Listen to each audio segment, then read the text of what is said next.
Hey guys, it's so important for us to be involved in reaching every generation.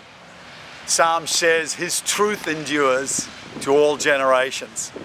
And there's another psalm that's telling us they turned back in the day of battle because they forgot about the power of God. They forgot about the incredible works of God. And so one generation needed to tell every successive generation about the great works that God has done. And that was what the psalmist was trying to tell us. Don't forget to keep reaching the next generation. And so often in the church is just growing old. And so many people think of the church as just a place for old people. But we need to, as we reach out to each generation, give adequate attention to every new generation, especially young adults. And as they are rising up in this hour, we need to give them expression inside the church. And they might have new ideas. And if they've got a great heart and a good attitude and they're going to flow with the growth of the church, we should give them expression, let them loose. It's so important also that we reach men in our community. Men are often neglected in the whole purpose-driven services. So that they're designed for youth, or they're designed for ladies, or they're designed for all kinds of other people, but specifically reaching men is a really, really important initiative that we've got in our churches all around the world.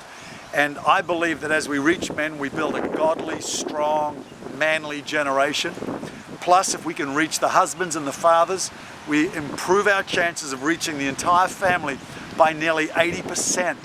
And this is huge. 80 to 90% of the time that we reach men, we reach the entire family. As opposed to when we reach the ladies, it's around about the 30% mark, and youth, it's around about the 10% mark.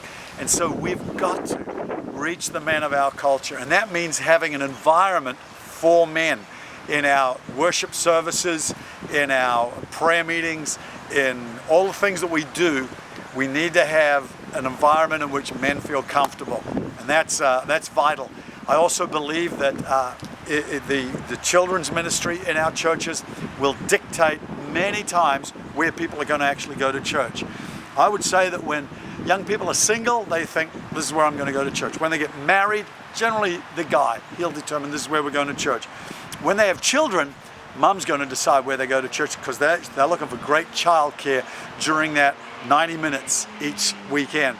And we really ought to make those 90 minutes of children's church, 60 to 90 minutes of children's church, the best 90 minutes of that children's week, so that all of our workers there are the best, giving the best time, the best experience to those children.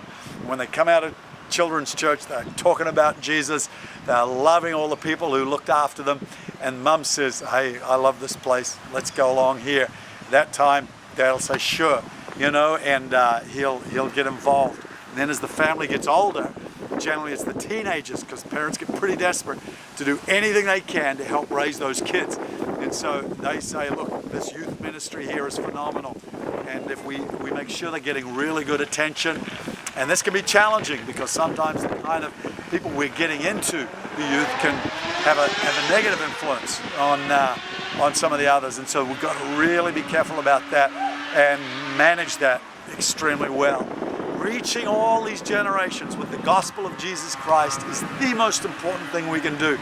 Most people who've had an experience with God as a child or as a teenager are going to return to that. Even if they drift away, they're going to return to it later on in life, or else they will not leave if they're looked after as each successive generation looks after them. I also believe that we need to have older generational people influencing younger generational people to show them the pathways of living. And that isn't just by preaching at them or teaching them, but actually including them in their home life and in their social life, so that these young people, if they've come from dysfunctional families, can see how great marriages work, how good families work, how they eat at a table, how they relate to one another in the home. And so they get patterns for living. They learn by looking. And this is really important for discipleship. It's not just about getting decisions on an altar call. It's about actually teaching people how to live. Listen, getting a decision on an altar call is about 1% of getting people to actually live right for the rest of their life. They've got to pick up new habit patterns, new ways of doing life, and we can teach them how to do that if we can get our families involved in actually including new converts in their lifestyles. I'm believing that we're going to have whole family churches. God created the world for people to inhabit. We need to create churches for people to inhabit and create departments in our churches where people are comfortable, being blessed, being fed, and getting them all the way to heaven. God bless you. You have a great week.